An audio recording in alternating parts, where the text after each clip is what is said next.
नमस्कार दोस्तों, स्वागत है आप सभी का। तो स्टार्ट करेंगे आज का सेशन पहले क्वेश्चन से। पहला क्वेश्चन है यहाँ पर तीन, यहाँ पर भिन्न आपको दिया गया है, फ्रैक्शन दिया गया है 14/21, 21/22 एंड 42/55। इसका म से निकालना है, HCF निकालना है आपको।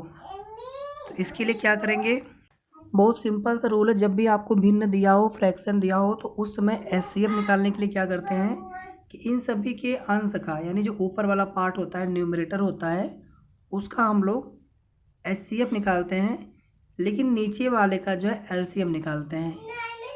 और अगर यहाँ पे LCM पूछा गया होता तो ऊपर वालों का, यानी जो अंश में है, न्यूमरेटर है, उनका हम LCM निकालेंगे, और उसका ठीक उल्टा हम हर में करते हैं, डिनोमिनेटर में करते हैं, म से निकालेंगे। यहाँ पर आपसे पूछा गया है म से, यानी 14, 21 और 42 का जो पूछा गया है वही निकालेंगे, यानी म से निकालेंगे 14, 21 और 42 का म से निकालेंगे। जबकि 33, 22 और 55 का हम लोग यहाँ पे ल से निकालेंगे, LCM निकालेंगे ल से। ठीक है, यहाँ तक सभी को क्लियर है। अब देखिए, इसको हम लोग या तो गुणनखंड विधि से निकाल सकते हैं या फिर भागफल विधि से निकाल सकते हैं। अगर हम लोग गुणनखंड विधि से देखेंगे ध्यान से, तो 14 को क्या लिख सकते हैं, 2 × 7। 21 को क्या लिख सकते हैं, 3 × 7। 42 को क्या लिख सकते हैं हम लोग, यहाँ पर है 2 × 3 × 7। ठीक है, अगर आप ध्यान से देखेंगे तो इन सभी में कॉमन आपको दिख जाएगा 7। तो सीधे सीधे यहाँ पर आपका जो मस है 7 हो गया। ठीक है, या तो आप भाग विधि से निकालिए। सबसे पहले छोटा 14 है, 14 से 21 में भाग करिए पहले, एक बार जाएगा, 7 बचेगा। फिर दोबारा करेंगे 7 से 21 में आप लोग भाग विधि से निकालना जानते होंगे, तो उससे भी निकालेंगे तो इतना ही मिलेगा आपको। इसी तरह से देखिए, 33 को क्या लिख सकते हैं हम लोग, यहाँ पर है 3 × 11। 22 को क्या लिख सकते हैं, 2 × 11। और 55 को क्या लिख सकते हैं, 5 × 11। हमें यहाँ पे निकालना है LCM। LCM में क्या करते हैं, कॉमन नहीं लेते हैं, बल्कि इसमें सभी हम फैक्टर को, सभी गुणनखंड को शामिल करना होता है। मतलब 2 है तो 2 ले लीजिए आप, 2 एक ही बार है और कहीं 2 लेना आपको नहीं है, तो हम यहाँ पे सिर्फ एक बार 2 ले लेंगे। 3 भी आपका केवल एक बार, 3 आप एक बार ले लीजिए। इसके बाद 5 हो गया, इसके बाद 11 हो गया। कितना हो जाएगा, 2 × 3 = 6, 25, 30, यानी 11 × 3 = 33, 330 आ गया। या फिर आप भागफल विधि से जैसे करते हैं, इसको ऐसे करके आप भाग देते जाते हैं, और फाइनली यहाँ पे जो मिलता है सबका आपस में मल्टीप्लाई कर लेते हैं। तो यहाँ पे फाइनली कितना आपको आंसर मिल गया, इनका म से कितना गया था 7, और नीचे कितना गया था, नीचे वालों का ल से 330। तो यहाँ देखिए, जो पहला वाला ऑप्शन है ये करेक्ट आंसर है। तो 14/23, 21/22 और 42/55 का जो म से होगा फाइनली ये हो जाएगा 7/330। यानी अंश का हमने म से निकाला, हर का हमने ल से निकाला। तो आई होप आप सभी को ये क्वेश्चन समझ में आ गया होगा। तो इसके बाद हम लोग चलेंगे सेकंड क्वेश्चन पे। सेकंड क्वेश्चन यहाँ पे कह रहा है कि 57, ये रुपया यहाँ पे है, देखिए आगे ध्यान दीजिएगा, रुपये 57 और 75 पैसों का पैसों में मूल्य कितना होगा। ध्यान दीजिएगा, ये आपका रुपए में है, ये आपका पैसे में है। 1 रुपये में 100 पैसे होता है, 57 यहाँ पे देखिए टोटल पैसे बताना आपको है। तो इसका मतलब हो गया कि हम इस रुपये को पैसे कन्वर्ट करते हैं, ये ऑलरेडी पैसे में है तो इसको केवल उसमें ऐड करना रहेगा। 1 रुपये में 100 पैसे होते हैं, 57 रुपये में 5700 पैसे हो जाएंगे, और 75 पैसा इसमें और है, इसको भी ऐड कर लीजिए, कितना हो जाएगा 5775 पैसे। तो 5775 ये वाला आपका आंसर हो जाएगा, डी वाला। ठीक है, अगला क्वेश्चन देख लीजिए, आपको ये डेली मिलेंगे। यहाँ पे आपको बताना है संख्या 3 की घाते 99 माइनस 3 की घाते 50 की इकाई स्थान का अंक होगा। इसमें क्या करेंगे, पहले हम लोग 3 की घाते 99 में इसमें निकाल लेते हैं इकाई का अंक कितना होगा।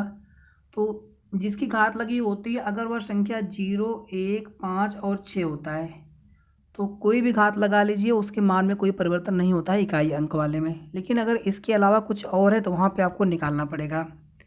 इसको निकालने का बहुत आसान सा तरीका होता है। 3 की घातें 99, 99 में क्या करिए आप 4 से भाग करिए। 4 से भाग करेंगे और यहाँ पे आप 4 घात लगा दीजिए ऐसे अंदर, ठीक है। तो इसमें 99 में 4 से भाग देंगे तो कितना आएगा, 4 दूनी 8, 1 9, 19 बचा, 4 चौको 16, 3 बचा शेषफल। तो उसको वापस यहाँ पे 3 घाते 3 कर लीजिए।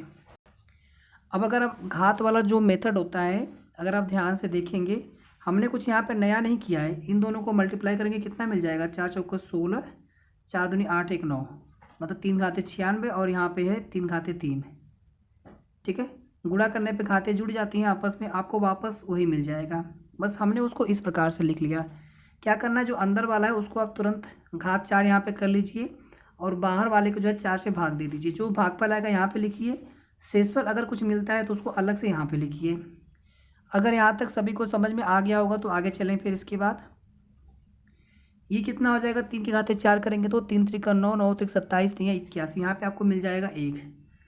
तो हमने क्या कहा था, 0, 1, 5 और 6 में से अगर आपको कुछ प्राप्त होता है तो घात चाहे कितनी भी हो हमेशा इकाई का अंक वही रहेगा।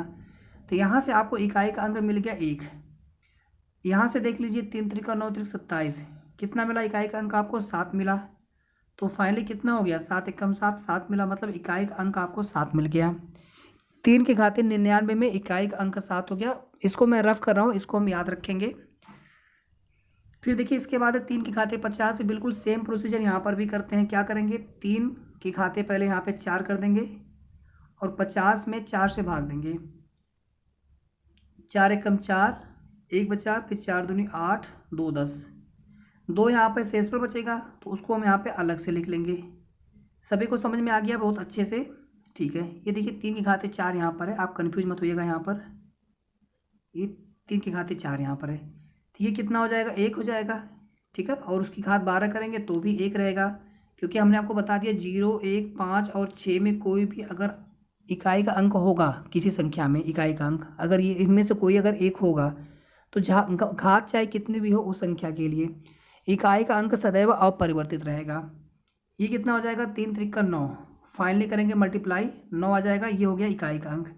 तो इसमें आपको मिला इकाई का अंक 9 और यहाँ मिला आपको 7, 7 माइनस 9, यहाँ पे माइनस है, तो कितना मिल जाएगा आपको यहाँ पे -2। तो हमें ये इकाई का अंक जो है माइनस में नहीं लेना है, तो फिर हम क्या करेंगे, इसके लिए बहुत सिंपल सा मेथड है। जैसे आप 7 में से 9 जब घटाते हैं तो ये घटता नहीं है, तो हम यहाँ पे चूँकि ये तो हमने सिर्फ इकाई का अंक लिया है, संख्या तो बहुत बड़ी होगी ना, संख्या बहुत बड़ी होगी, इसका मतलब इसके पहले कोई और भी अंक होगा। तो यहाँ से एक उधार लेगा, ये बन जाएगा आपका 17।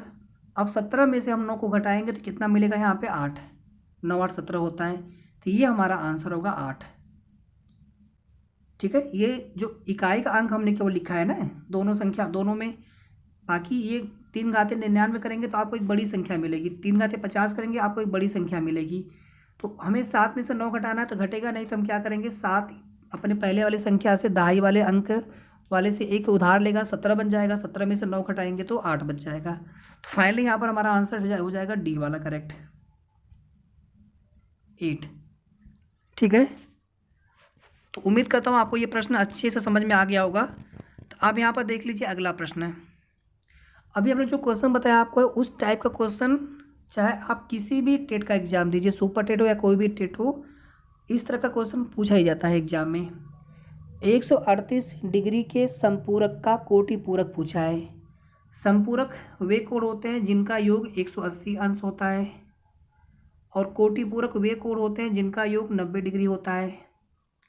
तो 138 का संपूरक मतलब है 138 में कितना ऐड करेंगे तो 180 मिल जाएगा, या फिर 180 में से हम 138 को माइनस कर लेते हैं, कितना मिल गया आपको 42 डिग्री। ये तो हमारा हो गया 138 का संपूरक। आगे पूछा है का कोटि पूरक, यानी इसका कोटि पूरक निकालना है आपको, इसका कोटि पूरक निकालना है। तो कोटि पूरक के लिए क्या करते हैं, इसका जो कोटि पूरक होगा उसे इसमें जोड़ने पर आपको 90 मिलना चाहिए। तो क्या करते हैं, 90 में से 42 को माइनस कर देंगे तो कितना मिल जाएगा आपको 38 डिग्री। तो ये फाइनली आंसर होगा यहाँ पर। तो क्वेश्चन को आपको पूरा करना है। कभी कभी हम जल्दीबाजी में पहला वाला ऑप्शन देखेंगे, टिक कर देंगे, गलत हो जाएगा। यहाँ पर सी वाला करेक्ट आंसर है। अगला क्वेश्चन देख लीजिए। इसके बाद यहाँ पर आपको रेखाखंड एक्स वाई दिया हुआ है। ए बी सी की भुजा ए सी के समांतर है। ये जो त्रिभुज ए बी सी को दो बराबर क्षेत्रफल में, यानी ये क्षेत्रफल और ये जो नीचे वाला क्षेत्रफल है, ये दोनों भाग बराबर हैं। तो बताना है आपको ए एक्स और ए बी का अनुपात कितना होगा।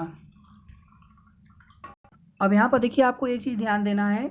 जब दो त्रिभुज समरूप होते हैं, ध्यान दीजिएगा, ये आपको बिल्कुल अच्छे से पता होना चाहिए।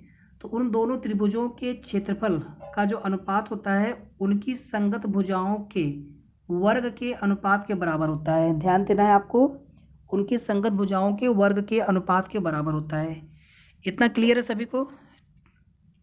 अब देखिए, यहाँ पर अगर आप ध्यान से देखेंगे तो ये वाला जो त्रिभुज है, इस बड़े वाले त्रिभुज के समरूप होगा। क्यों? ये वाला कोण दोनों में बराबर, ये वाला कोण संगत कोण बराबर, और ये कोण जो है दोनों में उभयनिष्ठ होगा। एक ये वाला हो गया, दूसरा आपका ये वाला हो गया। ये वाला जो इसके अंदर यहाँ पर है इस प्रकार से, तो ये कोण तो दोनों में होगा। फिर ये कोण इसके बराबर, क्योंकि ये दोनों समानांतर हैं। फिर ये वाला कोण इसके बराबर होगा, क्योंकि समानांतर भुजाएं हैं, एकांतर कोण या संगत कोण बराबर होते हैं। ठीक है, यानी यहाँ पर कुल मिलाकर के त्रिभुज बी एक्स वाई और त्रिभुज बी ए सी, ये दोनों आपके समरूप होंगे। ठीक है, मैं समरूप यहाँ पे लिख देता हूँ। त्रिभुज बी एक्स वाई ये समरूप होंगे किसके? त्रिभुज बी ए सी के। यहाँ तक सभी को क्लियर है? आगे ध्यान से देखिए, जब ये दोनों समरूप हैं तो इसका मतलब हो गया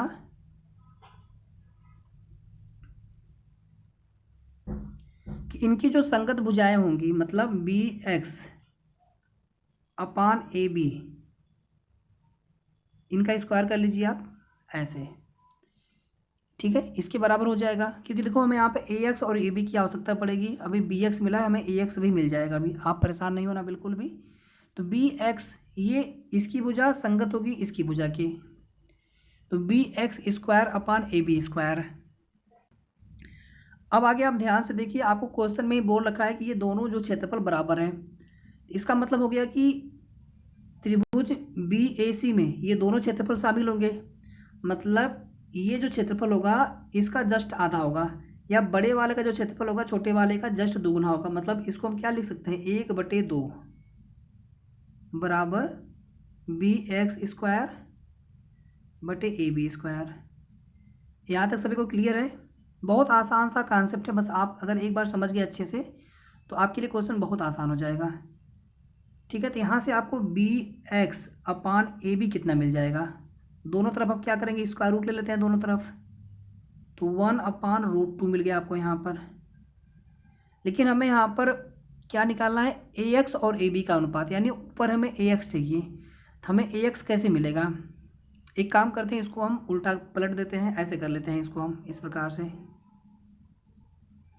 ए बी अपान बी एक्स बराबर √2/1।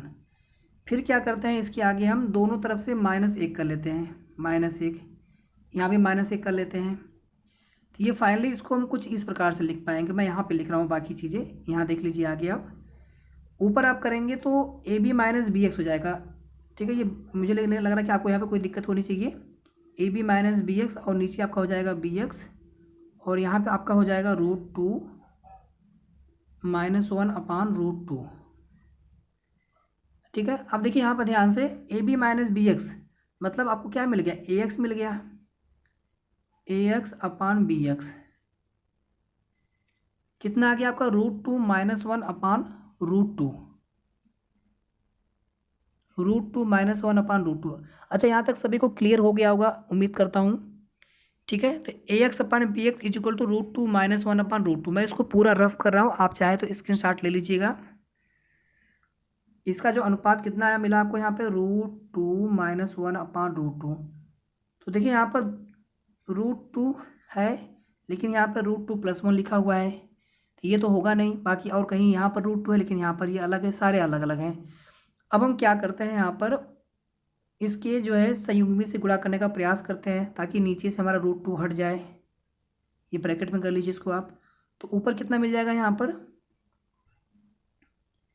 ऊपर मिल जाएगा √2 से 2 हो जाएगा, और ये √2 -1 से -√2 हो जाएगा, और नीचे कितना हो जाएगा 2। यहाँ पर बी वाला देखिए यहाँ पर मिल गया आपको आंसर।